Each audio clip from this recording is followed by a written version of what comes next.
Hey there, horror movie tea sippers. The following podcast episode will contain spoilers for the movie we are about to review.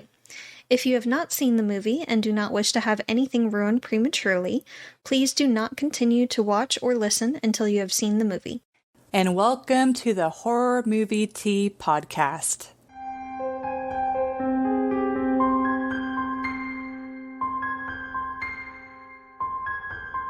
Today, we are covering As Above, So Below.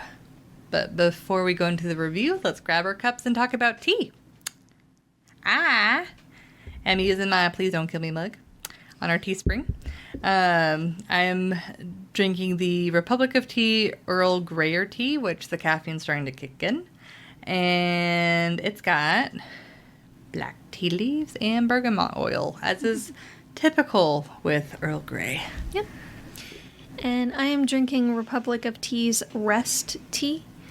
And it has organic chamomile, organic lemon balm, organic passion flower, organic licorice root, natural creamy vanilla or French vanilla flavor, and organic lavender. And those are definitely starting to kick in because I am ready for a nap. And thank you so much to the Republic of Tea for allowing us to continue to do what we love. And for our tea sippers out there, brew yourself a cup of tea, sit back, relax, and we hope you enjoy the review.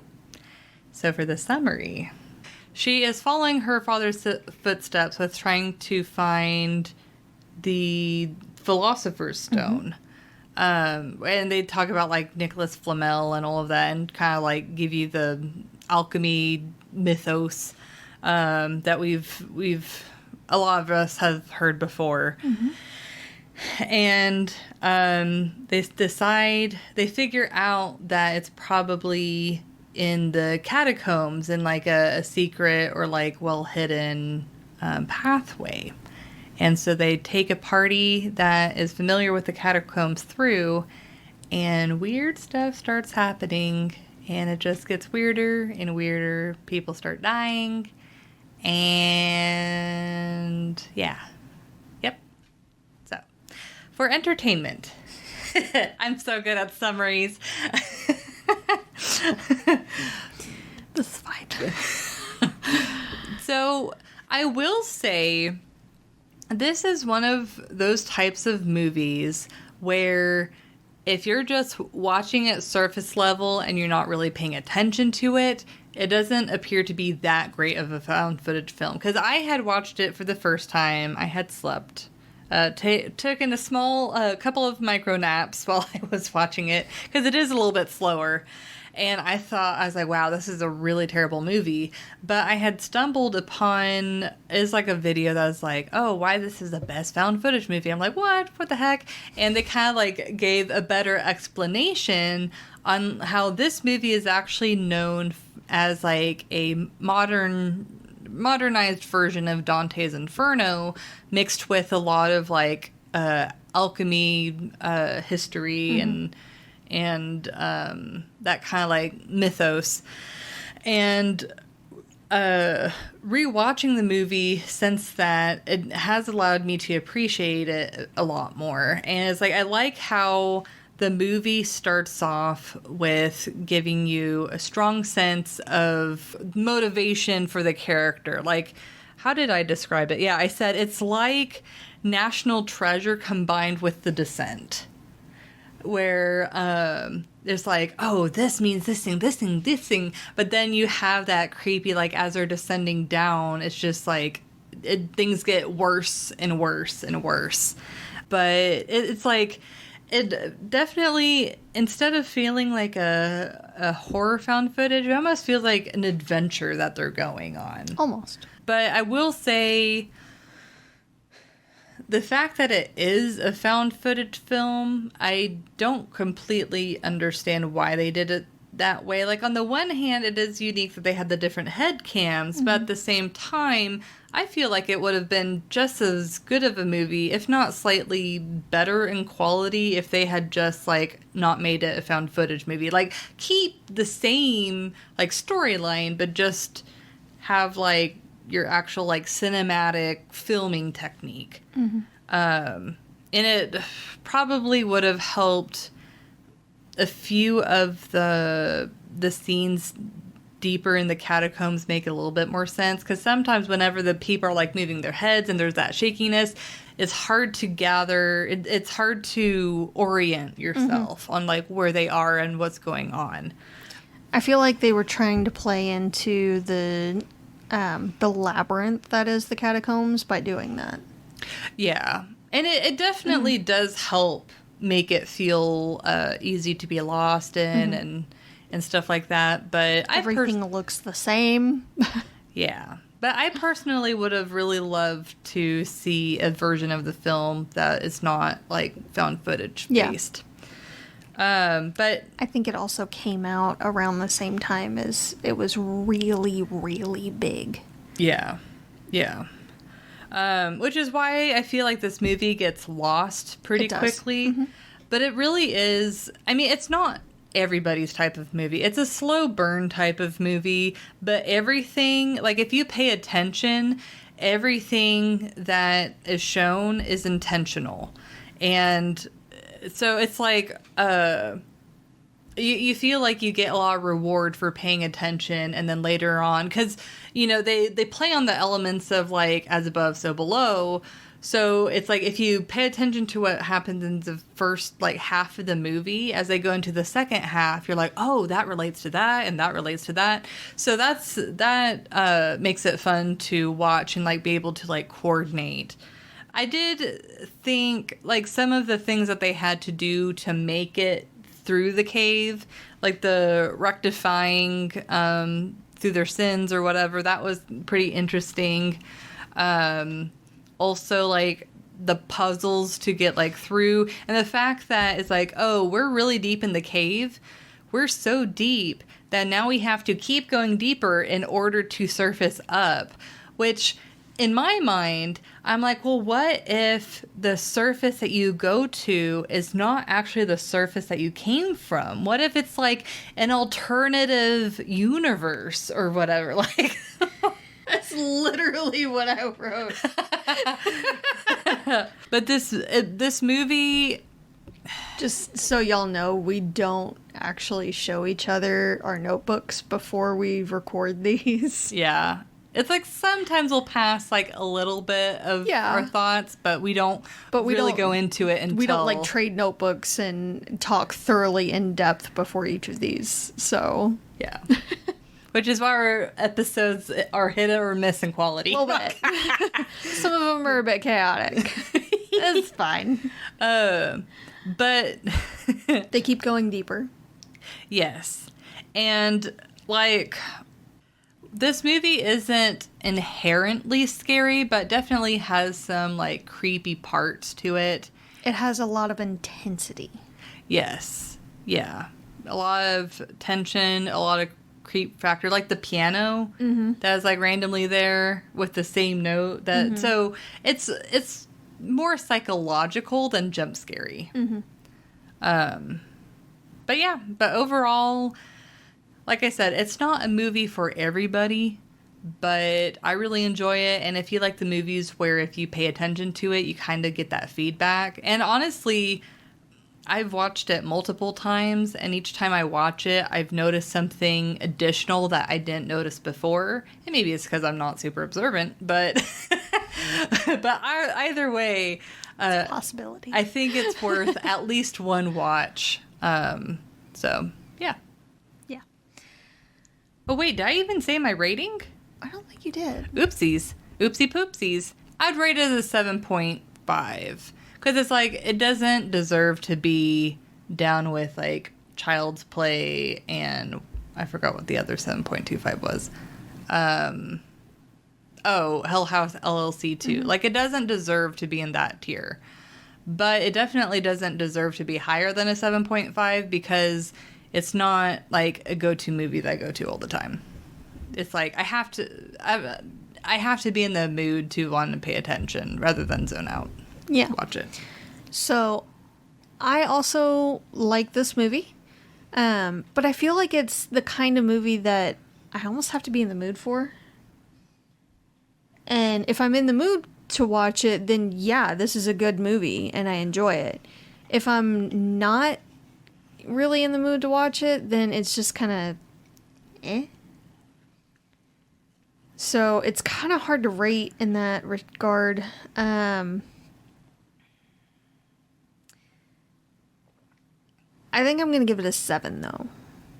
Cuz all around, like when I do want to watch it, I'm engrossed in it. And I'm paying attention and I'm finding things that I didn't notice on previous viewings. So like this time around I noticed mouths in the stone when you see her trying to get free from the noose. Oh. Mm-hmm. Oh. I had to back it up. I'm like, wait a minute. Were those mouths? Yeah. Yeah, they were mouths. You can see teeth. Num num. Yeah. And it was almost like they were kind of mocking her. So that was interesting. I do have questions after viewing it a few times, like I do with every movie ever. But on the whole, it's an interesting take on the Inferno. And it's definitely an adventure that they go on. So it's interesting how they perceive their faults or sins come back to haunt them. And how they were in that mess because she was so stubborn. Which, relatable. Speaking as one who is extremely stubborn as well. Mm-hmm. So, we create more trouble for ourselves. Yep. This is fine. But it is interesting to watch. I feel like it's better if you watch it with someone else. Yeah. Obviously, with all the lights out. Yeah, I feel like if you're watching it with someone else and you're discussing it, Yes. it can help you get a little bit more out of it. It can be a very deep movie. It just doesn't seem like it on a first pass. Yeah. Yep. So It's like surface kinda level, just man, but deep. You have to dig into it a little bit. So I know that's not everyone's cup of tea to watch a movie like that where they have to dig into it, get really into the meat to really enjoy it. But this one is worth it. Yeah. That's what I got for entertainment.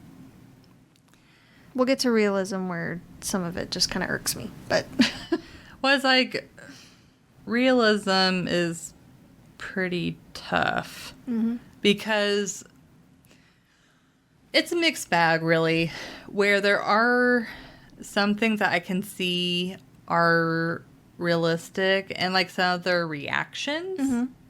And you know, at first they kind of play it off as more realistic because they're talking about like controlling their resources and stuff like that. But then it doesn't stay consistent with that. yeah, no, not at all. Yeah, the one thing that really irked me is like, oh, we gotta save the batteries, and the next scene they all have their headlamps And they on. all continue to use their headlamps even when there are things hunting them. Yeah, and that's a part of the thing that I'm like, well, that's the one fault of it being a found footage film. Is you have to have a level of like light and stuff for you to see the film. But if they would have just had the characters like freak out, turn out the light, and just kind of like breathe in dark, but then actually have like a cinematic like camera moment, that would have been Or use night vision. Yeah. Like if they absolutely have to keep using the cameras, have a night vision setting. Yeah.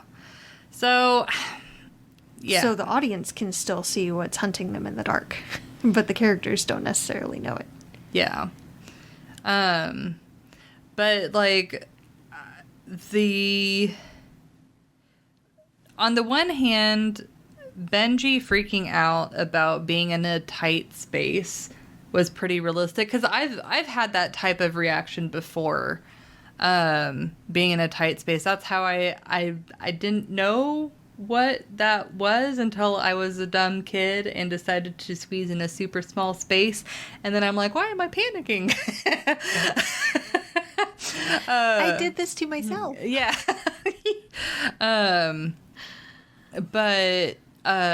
it's like, at the same time, if Benji is that scared of tight spaces, why would he go into the catacombs with them? That seems like a major flaw in his choice.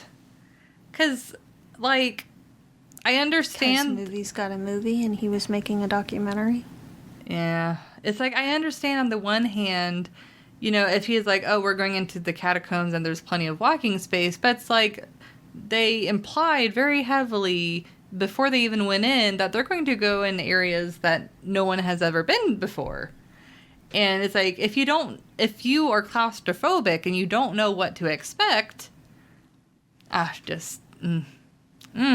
but realism's tough. I would say like a 2.5. Like, it's not, in a lot of areas, it's not absolutely ridiculous, but in other ways, you're like, why? Especially, like, as they're going down, some of their choices is just, yeah. And also, how much freaking rope did they bring with them? Yeah. Like, what? And then they're in there for a really long time, and you don't really see them, like, drinking water or eating or even talking about being concerned of, like, well, we need to start... rationing. Exactly. Like, they talk about the batteries, but then they continue to use the batteries, but then they don't talk about anything else. I think it was supposed to all have happened in one day. Yeah, but it's like whenever they're trapped in an area that they've never been to, they don't know how deep they have to go back out. Mm-hmm. It's like, you need to be in emergency mode at that moment. The second where all certainty goes out the window, you need to start planning for the worst case scenario. So that way you're not like 3 days in and you're like, crap, we ran out of food, and you're in there for another week or whatever. Mm-hmm. So, yeah. I agree. This one was difficult to rate as well, just because you have to, like, set aside some allowances because they're supposedly in hell. Also, there's a Philosopher's Stone, and she somehow gains supernatural powers. Yeah, I was putting all that to the side. I was more thinking of, like, the choices and reactions. I don't know. I don't think I can forgive the she gains powers and can use them immediately kind of thing. I don't think I can do it. I'm not buying it. So, I'm going to give it a 2.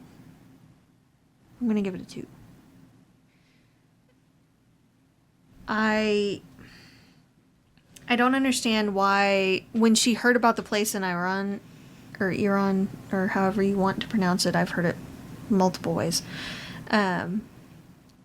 about the potential rose stone for the translations. Oh, that stressed me out. Why didn't the guy that told her about it just send her pictures?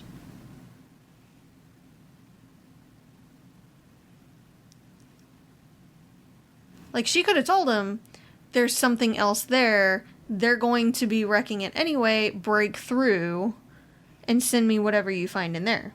But instead, he's like, oh, let me lead you to it. And, oh, we should leave. It, like, also, when you enter this area illegally, then the penalty is death. Yeah. So don't get caught. And don't stay in there too long, because you might also die. Yeah, because they're going to blow up the tunnels. Yeah, well, she is very lucky she made it out, because she... I also didn't understand why, when the caves were exploding, she saw her father hanging. Like, it wasn't exactly a hallucination because it was on the camera. Yeah, and then also...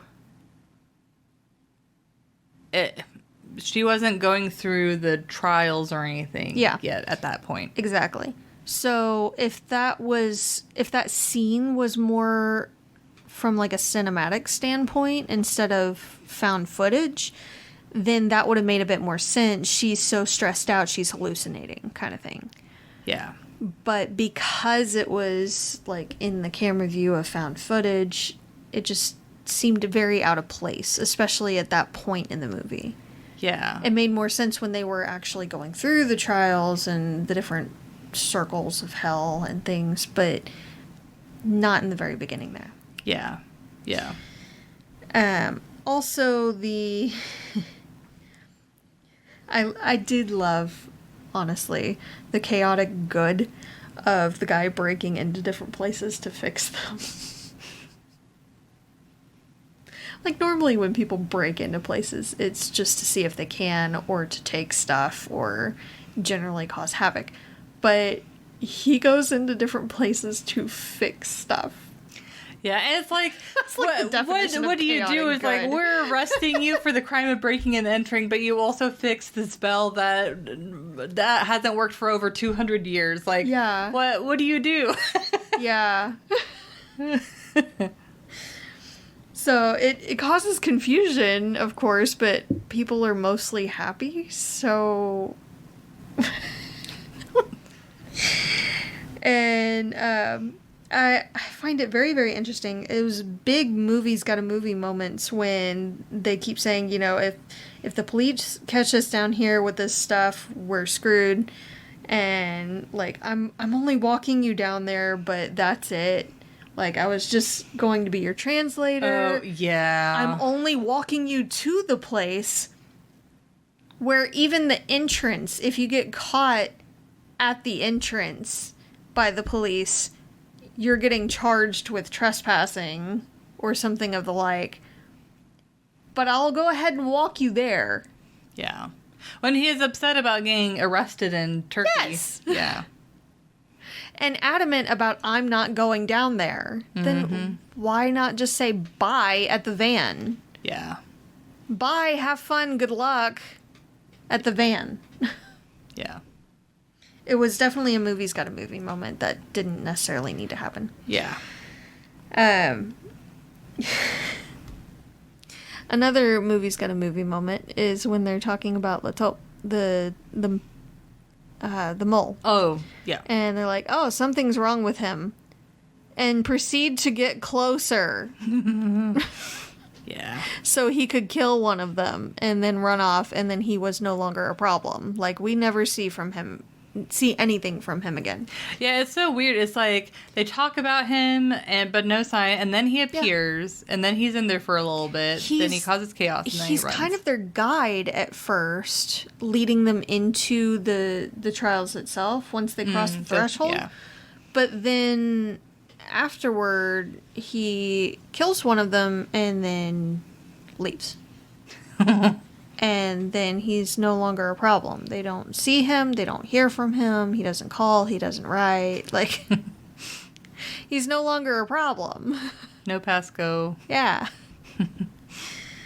I also want to know why in these catacombs there are so many femurs. There's like no other bones. I saw maybe one skull. And pretty much all of the other bones were leg bones. It was just femurs.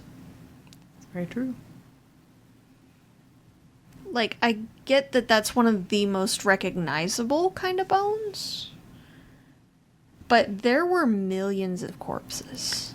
Yeah, because I forgot the catacombs were built because of the Black Death, right? Pretty sure. It was a place to thousands upon thousands of bodies. Just bones. Yeah. Bones. And they So- Tetris them together. Yes, so there should have been some variety of said bones, of rib cages and phalanges and metatarsals, probably saying that wrong, but skulls. Like Teeth. there should have been all kinds of different bones, and really, like, probably about 98%, maybe a bit more, were femurs.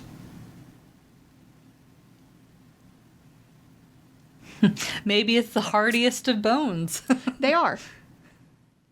They are. Well, I know as far as like, but I mean like decomposition wise, because I know they're like the hardest bones to break. Yes, but the other bones should still be there. Yeah. I was just So- like, yeah. But yeah, again, I call BS on her gaining powers. I know they're trying to drive home the as I believe it to be, so it is kind of thing for alchemy, but it just, no. Like, the whole point, they had talked a lot actually about the stone and how difficult it was to make and how it could do things that would normally otherwise be impossible, but many alchemists tried to create that stone. And Nicholas Flamel was the only one that supposedly had succeeded. So if you're going to have it be about a stone, be about a stone. Don't be like, oh, the power was inside her all along. No, that's like Saturday morning cartoon. Am I wrong? No. So, and then yeah, they did make a point toward the beginning of the movie with Lataupe saying you have to go down to get out. So they keep going down, and then they end up right side up on the surface. So it does make me wonder if they really made it out, or if they're in some new reality where they're potentially doppelgangers. And they're other versions of themselves in this place. Yeah, because it's like, what if there's literally like the surface Paris, and they came out and the like the center of the earth, bottom Paris. It's like, yeah. Just almost like us. Yes. How there's just a parallel there, and there are other versions of them, and this reality is just slightly off kilter.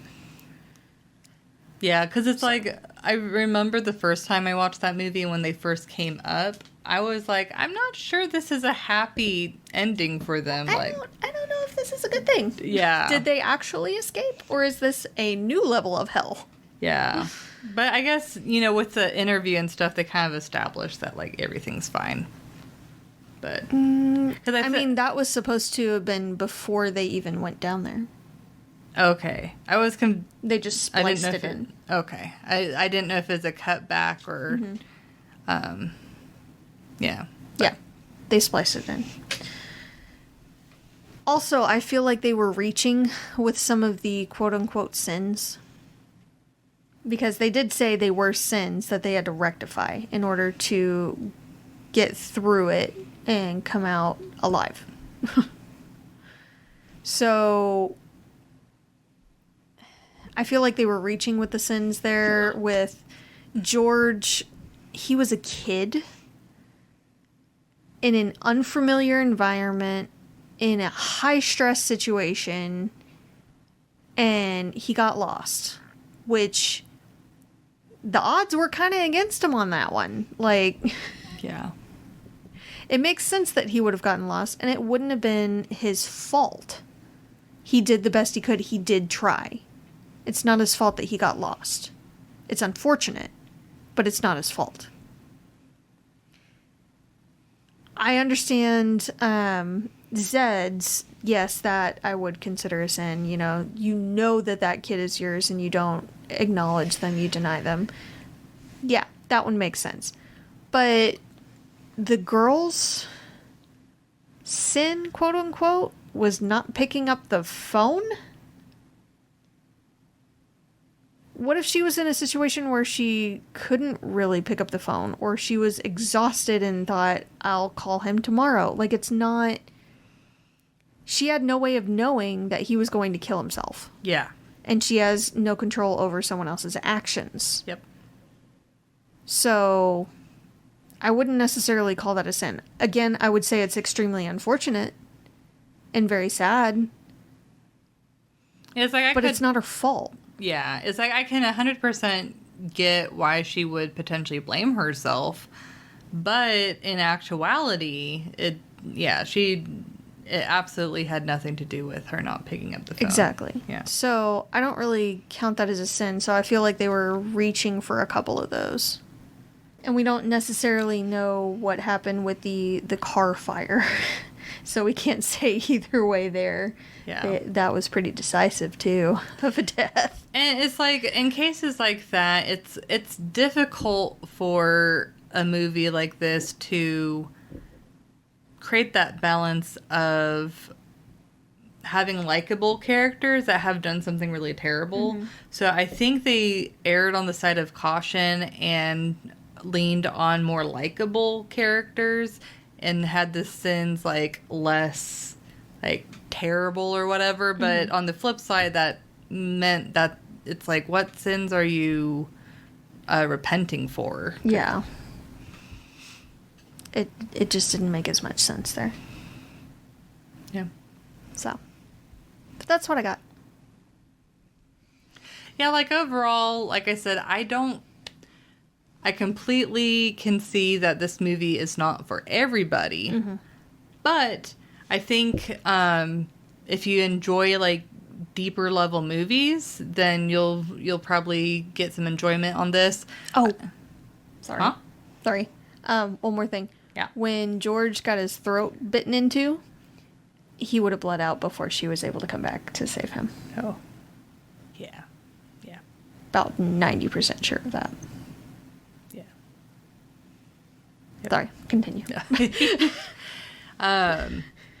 It's like I still like I can see where found footage makes sense in some places in the movie, but other times I'm like, I kind of wish that they would have gone with a normal cinematic movie.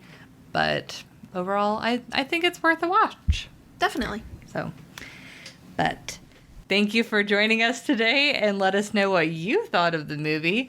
And if you'd like to recommend a movie, game, or tea, you can leave us a comment or join our Discord server. And if you'd like to keep up to date with our content, you can find our link tree listed below.